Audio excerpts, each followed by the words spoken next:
Russell Westbrook may have finally found a home in the NBA, and he's lucky enough that he's now with a championship contender.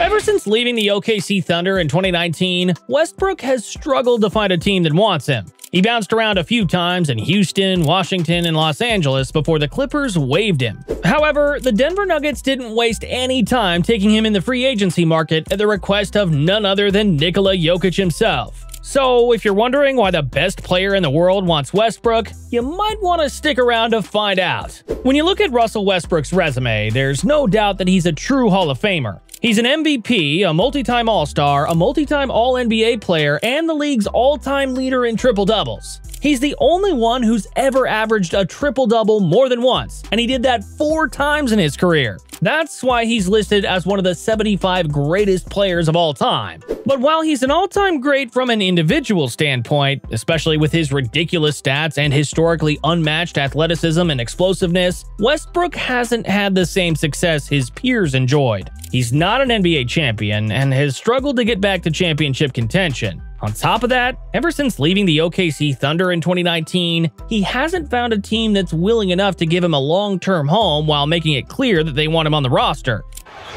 Now they're back this time. They're set. Oh, Russell Westbrook! He had a good one-year stint in Houston, where he and James Harden lost to the 2020 Los Angeles Lakers. Russ went on to average a triple-double on the non-competitive Wizards team. When he got to the Lakers, however, he became the ultimate scapegoat. Whenever things weren't going right for that team, everyone was quick to press the blame it on Westbrook button. Moving to the Clippers changed the perception of him because he did well as the team's starting point guard. But when they got James Harden, Russ became irrelevant with the Clippers, barely performing well enough off the bench during the regular season and stinking it up during the playoffs. So when the Clippers traded him to Utah during the 2024 offseason, everyone saw that he was struggling to find a home. The Jazz promptly waived Westbrook to free up some cash and a roster spot because they didn't think that a 35-year-old washed-up all-star point guard could still do anything for them. Interestingly, however, as soon as Russ got waived, there was one man who openly said that he wanted Westbrook on his team. Jamal Murray to Jokic. Jokic backs up for the win! Yeah!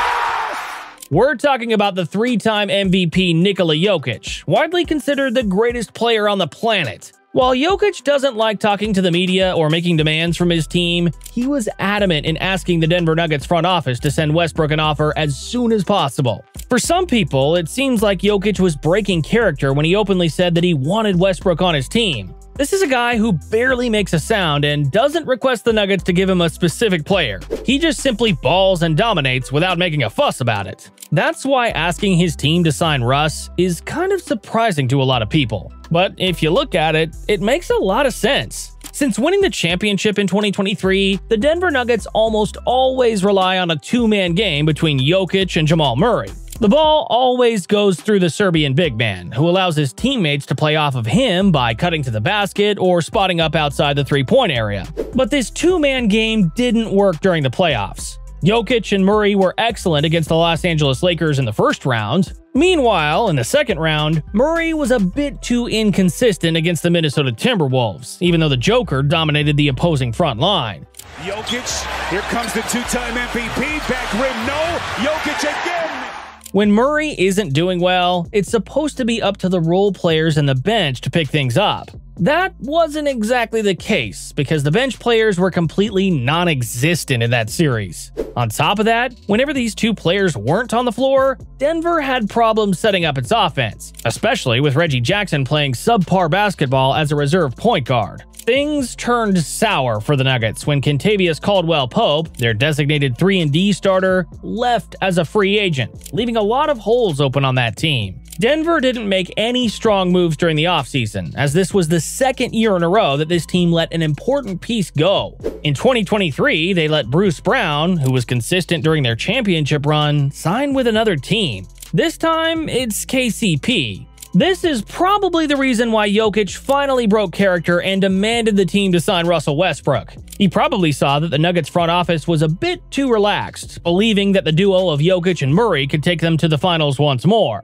But with a lot of different teams around the league improving their rosters, another title run for the Nuggets seems to be doubtful, especially if this team doesn't want to improve its current personnel. So, where does Westbrook fit into all this? Let's be clear, Brody's best days are far behind him already. He's likely never going to be a starter in the league ever again, and that's perfectly fine because he's turning 36 next season. He's lost a lot of athleticism, which was the only part of his game that truly made him special. On top of that, he doesn't shoot the ball really well, often struggling to hit jump shots. Westbrook isn't going to be playing heavy minutes alongside both Jokic and Murray because the Nuggets seem contented with focusing their offense on a two-man game. With his lack of an outside shot, he's going to be the odd man out on that two-man offense. So it's clear that Westbrook is going to find minutes as Jamal Murray's backup. Well, that isn't game-changing stuff, but Jokic specifically asked the Nuggets to bring him in because he knows what Russ brings to the table. Regardless of what people have been saying about him the past 3 seasons or so, Westbrook loves balling out when he's given a chance. He's a dog who loves going at full speed as long as the coach gives him the green light. To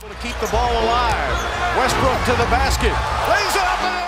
He may be on the older side of the calendar, but he's still an all-energy guy who gives 100% into what he's doing, whether it's driving to the basket, making plays for others, or defending opposing guards. That's why it makes sense that Jokic wants him on the roster. The Nuggets tend to have a lethargic second unit, especially when both Jokic and Murray are resting on the bench. Their role players lack energy and competitiveness. But with Russ bringing his experience and competitive edge as a veteran, he's going to force that bench to run with him and play up to his energy. The bench players need someone to look up to whenever the main guys aren't on the floor. And that's where Brody fits into all this. Still, there's a glaring problem that needs to be resolved, and we're talking about the Denver Nuggets' inability to find a good replacement for KCP's three-point shooting. He may not be the best shooter in the world, but KCP stretched the floor and allowed Jokic and Murray to have the freedom to set the offense up. Christian Braun is set to replace KCP as the starting shooting guard, but he's been a mediocre outside shooter since entering the league. Peyton Watson, who's a good defender, doesn't come with KCP's outside shot. This is where Westbrook's addition becomes questionable. A year ago, at least Reggie Jackson could hit timely three-pointers off the bench. On the other hand, Brody was never a capable three-point shooter his entire career. This is why people are wondering how well Russ could fit into a team that requires its players to learn how to play off Jokic. We know that the big Serbian is more effective when he has shooters around him because it forces the defense to think twice about doubling him in the paint. In fact, Serbia nearly defeated the United States in the semifinals of the Olympics because Jokic had plenty of shooters around him. But outside of Murray and Michael Porter Jr., the Nuggets don't look like they have someone who can readily hit open shots off of a Jokic pass. Adams gives it back to Russ. Deep shot. Westbrook, through his entire career, always needed the ball in his hands to be effective because he couldn't spot up for an open shot. Even though he's lost his athletic ability, he hasn't changed his game a lot. He still needs the ball to be effective. Still, a year ago, he showed the willingness to adjust his game a bit, taking fewer jumpers and focusing more on playing good defense. But if he's playing with Jokic, he needs to learn how to adjust. He struggled to do that when he was playing with LeBron James in LA, where he still needed to be the one handling the ball to be useful on offense. But when he didn't have the ball, he was useless as a spot-up shooter. So if he can't shoot jumpers, the best role for him is to be a cutter whenever Jokic is playing on the high post. If you look at the way the Golden State Warriors play, they've had success with guards who can't hit outside shots. Sean Livingston was an automatic mid-range shooter, but he was also incredibly effective at cutting to the basket. Meanwhile, Gary Payton II lives in the dunker arena for the Warriors by learning how to play off Curry and Green to get close to the basket where he's automatic. Westbrook can follow Livingston and GPT-2's examples and learn how to become more of a cutter than a player who needs to have the ball in his hands. Clippers are down by 8. They've led by as many as 8.